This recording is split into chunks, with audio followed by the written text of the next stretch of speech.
Hello and welcome to Population Healthy, a podcast from the University of Michigan School of Public Health. Join us as we dig into important health topics, stuff that affects the health of all of us at a population level, from the microscopic to the macroeconomic, the social to the environmental, from cities to neighborhoods, states to countries, and around the world.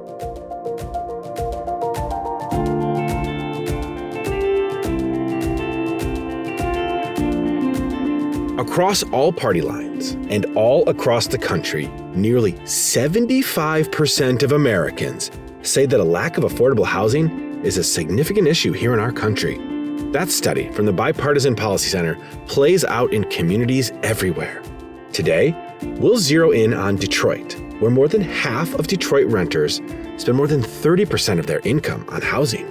The University of Michigan's Poverty Solutions Initiative reports that statistic is particularly burdensome for low-income and minority communities. Home ownership rates in Detroit have been historically low compared to other cities in the U.S., but a glimmer of hope is that those rates are beginning to rise. But when rents are rising, barriers to home ownership exist, living conditions are poor, and safe housing is hard to find, there is a greater risk of poor health outcomes. We sat down with two faculty researchers from the University of Michigan. Both are part of the university's Poverty Solutions Initiative. The pair discussed how they've made inroads on housing equity issues by combining their unique perspectives, bringing together their respective fields, public health and urban planning. The pair's years-long collaboration has produced invaluable insights, initiatives, and action toward building a more equitable housing landscape in the city of Detroit and beyond. My name is Roshanak Mehdipanah, and I'm an associate professor here at the School of Public Health. I'm also the director of the Housing Solutions for Health Equity Initiative. And I'm Margaret Dewar. I'm a professor emerita of urban and regional planning in the Taubman College of Architecture and Urban Planning here at U of M. And we've worked together quite a while, really, maybe 8 years or so. Yeah, so I remember distinctly about 8 years ago, there was a Poverty Solutions grant for academics. And at that time, I was working with a doctoral student who was doing also some advocacy work in Detroit, and the issue of poverty tax exemptions came up. And I knew, coming from a public health background, I would need an expert in urban planning to kind of help understand some of the complexities that go into properties and just property disposition, tax foreclosures and such. And I mean, you were the person. So I was super excited and delighted when you agreed to work with us on that. And I was so glad you got in touch. And we keep getting more opportunities. So now we've done that multi-year evaluation of a program to sell very low-value houses to very low-income households, and to see how that can be sustained and how health influences that sustainability and how the housing influences health. Yeah. And I think that has been probably the highlight of my work with you, bringing that interdisciplinary approach where we talk about health, but we also talk about urban planning, we talk about housing, and then come together on issues around health equity and pieces that we know that the residents who we're working with and studying are really deeply impacted by it. I agree. That's been very fruitful.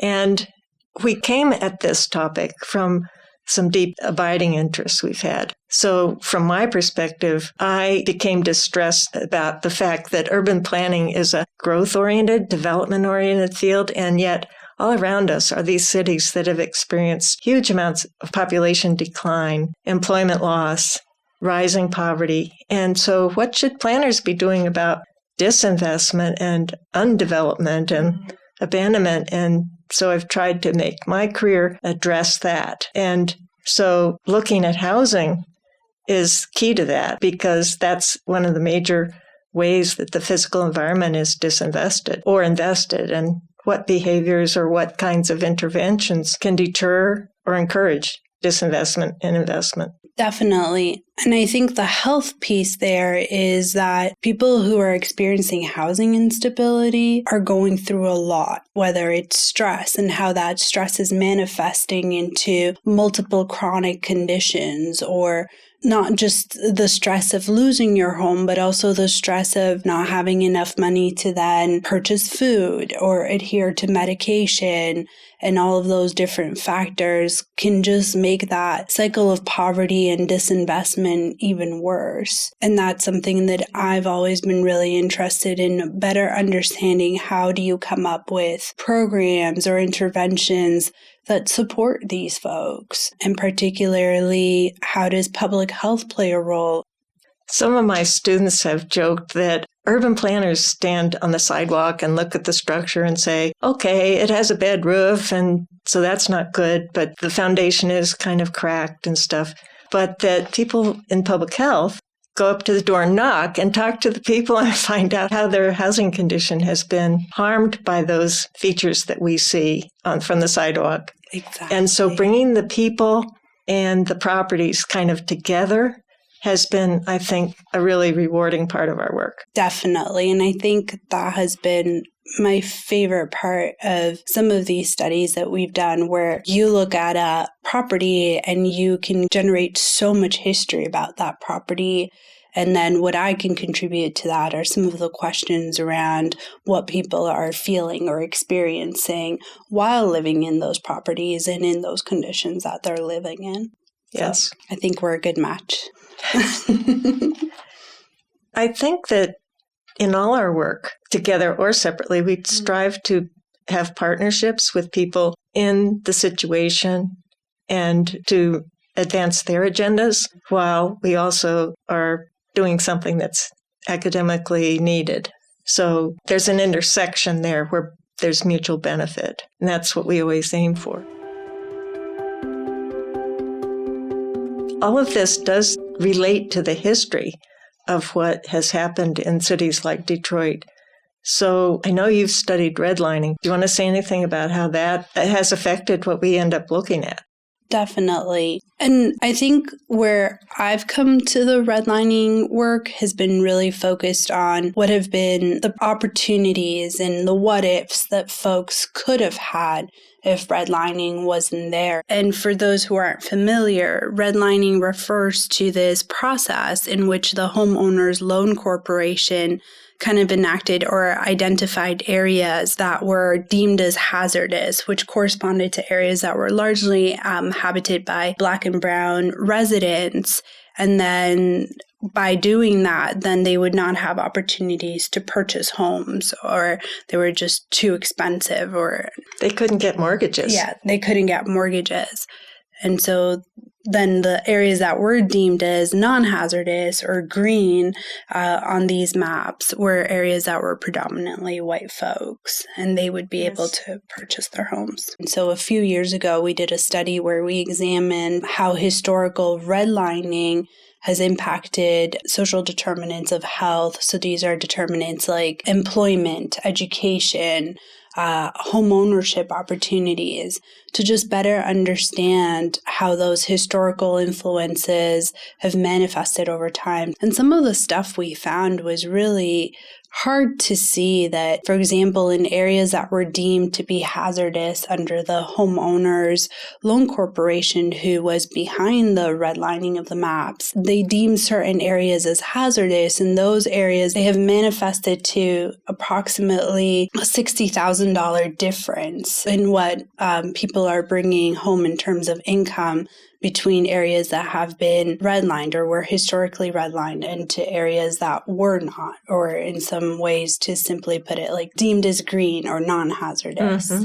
That really affects the history of most cities in the United States. And since then, so that was started in the 1930s, didn't it? And then finally, the late 1960s, the federal government decided they weren't going to restrict mortgages in the same ways. African Americans would now be able to get loans to buy houses. But then what happened was the HUD scandal, sometimes it's called, or the FHA scandal, where the Federal Housing Administration was insuring loans held by African Americans for the first time. But there were corrupt realtors, corrupt appraisers, corrupt inspectors, corrupt loan officers, all of whom conspired to then blockbust, meaning scare white people into leaving and sell their houses for very low prices.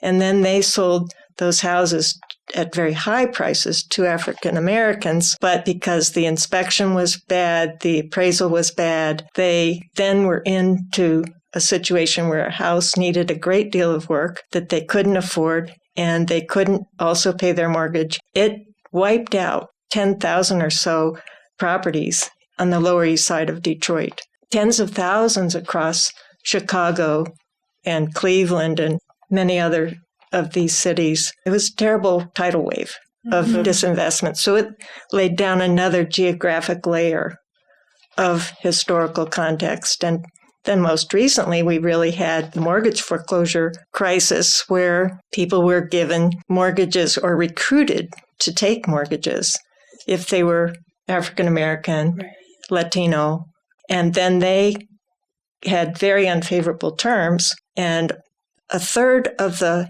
properties that could have mortgages in Detroit experienced at least one mortgage foreclosure, which again took housing away from people. It was another tidal wave. Mm-hmm.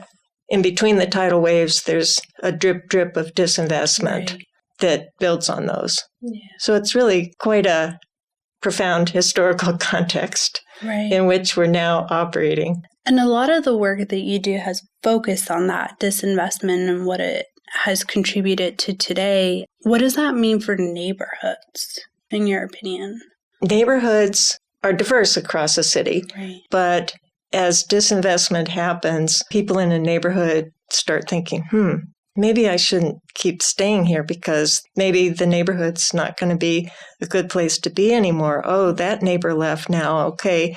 I think I'll wait to repair my roof. Right. Disinvestment is contagious. And so a big job is to figure out how to contain it, how to keep it from infecting more places, how to keep it from undermining more neighborhoods. Definitely. And I remember in our Make It Home study where we found the detrimental impact of housing repairs and how people just couldn't afford them. I always admire you for being we need to bring this up because this needs to be addressed. And when it did, we were able to get some sort of relief through the different funders to help assist those homeowners at that time with that. Yes. Actually, the Make It Home program was really interesting to us and to others because it was a different approach. What it was doing was saying, we have this big tax foreclosure problem where people are either losing the homes they own or losing their homes because the property gets purchased at the tax auction after the landlord stopped paying taxes. And then that, we showed, leads to eviction often. And so there was a program that got introduced for the city to take those properties occupied by renters whose landlords weren't paying and where those properties were going into tax foreclosure. And then the city owned the properties and transferred them to a nonprofit, United Community Housing Coalition, who then sold them to the people who were renting those properties. Mm-hmm. And we were invited to evaluate that. We found an amazing thing, which is that 85% or so of the people who purchased houses, very low-income people, they still owned their houses after 5 years. While we know that research in general shows fewer than half of lower-income people who buy houses still own them after 5 years. So this was a big success with some caveats because the houses are not in great shape and the houses have low value. They do need a lot of repairs.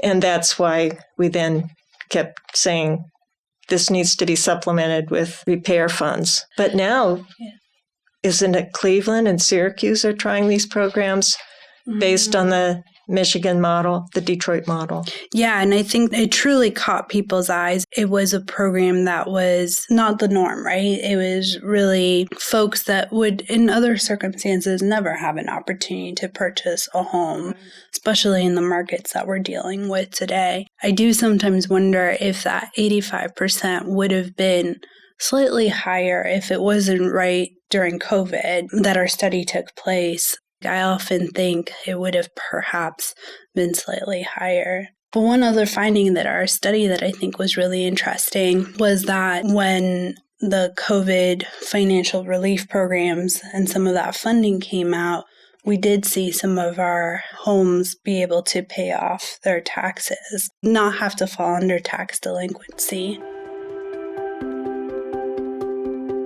So we've talked a lot about tax foreclosures, but we know that another emerging but consistent issue that we have in our societies is eviction. So I'm wondering, what measures have you used or have found in being effective in preventing evictions, and how can urban planners really incorporate these measures in the types of work that they do? Right. That's a big question. So evictions happen for numerous reasons. A major one is that the tenants haven't been able to pay the rent. Another is that the landlord would like to get some people out because they're too noisy or bothering other tenants. Sometimes there's a legitimate reason behind that, which is they've been a threat to other tenants or done substantial damage to a unit. But they often have sought evictions in order to upgrade units to be rented at higher rents. So they won't necessarily renew a lease, and then they may well evict. So how to prevent that? One big issue is that landlords tend to be represented legally. They have lawyers. Tenants tend not to. It doesn't cost very much for a landlord to file for an eviction, meaning file a lawsuit to get the tenant out. But then the process is heavily weighted in favor of the landlord, no matter whether it's a legitimate, fair eviction or not. And so one way is to have a right to counsel for the tenants, that there'd be some way for public assistance to help with that. And the research has shown that a lot more tenants are not evicted ultimately when they have a lawyer. That's a little biased because I think the lawyers need to take on the cases that are most likely illegitimate. So then they have victories disproportionately among the people who they represent. But if we could have broader right to counsel that would include more people, that would be a help, we know. Again, if we had rent assistance or we had vouchers in larger numbers for very low-income households, then they could afford the rent. Sometimes what happens is that the landlord raises the rent and all of a sudden they can't pay. And yet the landlord often needs to raise the rent because the landlord has costs to cover as well. So it again gets back to the challenge of very low incomes and that there's a mismatch between what decent housing requires for maintenance and repair versus what people can pay. In our research on the poverty tax exemption, which helps people with their property taxes, really makes it possible to have no property taxes owed. I think we found some useful things about how a policy can intervene to prevent some of these problems we were talking about in disinvestment. Yeah, I think the poverty tax exemption is still a policy that could help alleviate low-income homeowners. I think when we first started the research, we heard a lot about the amount of paperwork, the bureaucracy, the lack of response. Exactly, the lack of response. How difficult it was for folks to year after year have to go and fill out a document that would be the same like their situations hadn't changed. So they still had to go through that process every year.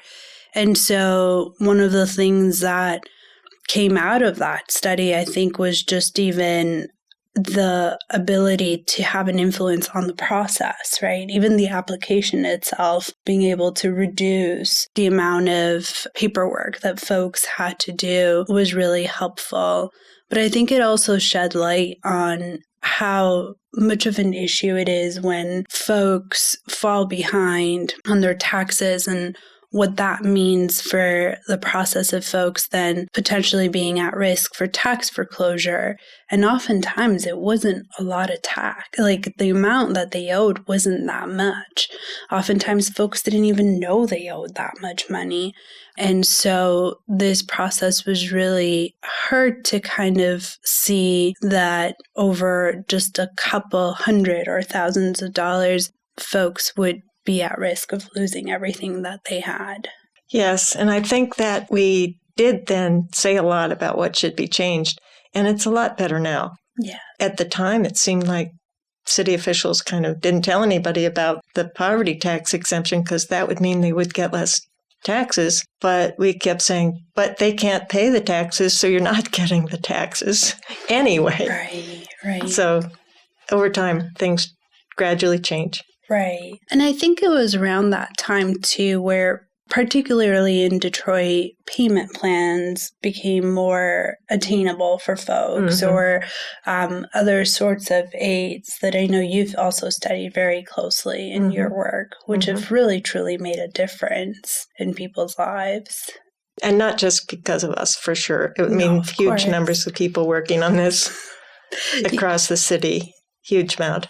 And foundations supporting efforts to reach out to people to help them avoid tax foreclosure. Nationally, the discussion of what's needed to enable people who have very low incomes to live in decent housing that's affordable to them requires a lot more than what's happened so far. Only about 1 in 4 of the people who are eligible for federal aid for their housing are actually getting it, because there just isn't enough. And so policy advocates talk about increasing the number of housing vouchers available, which means then no matter what the income of the tenant, that tenant only pays 30% of their income for the rent, and the federal government makes up the rest to the landlord up to fair market rent. But we'll see. That's been talked about for a long time. Some of the solutions nationwide, I think, are not so applicable to a place like Detroit. There's a great deal of talk about zoning and densifying. In Detroit, poverty is a much more pressing issue. People cannot afford housing that in any other place might seem quite affordable. They don't have the income. So really, it's an income supplement kind of need. Definitely. And one of the things that I constantly get asked is, with all the changes happening in Detroit, is Detroit going through a gentrification? And that question always gets me because it's like, yes, but no. First, no, because we're still talking about, and for those who aren't familiar, gentrification is the process where the neighborhood's socioeconomic composition goes from a lower income to higher income, primarily through the folks moving into those areas, and then negatively impacts the lower income folks and often are displaced either through high rents or just not being able to afford living costs. And with Detroit, there are now maybe 1 or 2 areas where we could say gentrification could become an issue, but I think the big issue still, it's such a low density area that folks, by the time they move in, we're talking about years potentially. But nonetheless, it's important for us to always be cautious about those effects. Right, and even when in such situations when people aren't forced out, a lower income homeowner might think, I could get $200,000 if I sell my house. I need that money for a car, for paying medical expenses for my kid, for, other desperately needed things. Definitely. And I think that's the one side of gentrification that often is not considered, that a lot of these folks who do want to sell have been stuck in their place for so long because their housing value is so low that they've wanted to move out to where their kids or their families are, but just physically haven't been able to. So as housing prices increase, they are given that opportunity. So one way that I've found that our work complements each other is that I can bring from urban planning a body of evaluation research on what kinds of housing interventions work or don't work. Just to take an example of something getting discussed right now, community land trusts. How do land trusts work to help the housing problem and help add to stability and therefore reinforcing health? And a lot of the discussion from my urban planning perspective, what I notice is a lack of real estate finance. And how do you pay for that? How do you set up such a system so it's sustainable? And how is putting public money into that going to produce more decent, affordable, sustained housing than putting it into something else. So I feel like, and I wonder if you do, that bringing our fields together, we both think about questions we haven't thought about yet. I completely agree. And I think one of the frustrating things that has been from the public health side is that oftentimes we have that section in a paper report where we talk about recommendations, but unless we have urban planners on our team or folks that are familiar with the real estate market and such, those are missed opportunities because the comments that come about or the thoughts behind it aren't able to really address some of the fundamental barriers that are experienced. So for example, we talk a lot in public health now, or we're talking more about vacant land remediation programs. However, the fundamental question there is also land acquisition, or how do you purchase that land, especially knowing that there's so much complexity in deeds in cities like Flint or Detroit and such. And so I think it's critical to have folks like you on these teams that can guide us as public health professionals or researchers to better understand, well, yes, this is a great program, but there's these fundamental barriers that need to be addressed first. And so that has been something that I've always appreciated working with you, where when I think I've come up with the greatest solution, you're like, well, actually, let's think about this. And it's truly been eye-opening, because I do believe that without those expertise, a lot of this work would fall flat. Margie, it's been an absolute pleasure getting to talk to you today about these issues around housing, land, disinvestment, and such. And I truly appreciate all of the work that you have done and continue doing. And I hope we get to do a lot more. Thank you for all that I have been learning from you. And I'm looking forward to this afternoon, because we're going to work on trying to extract findings from some equations with some data we've collected, which will be fun. It's always fun with you.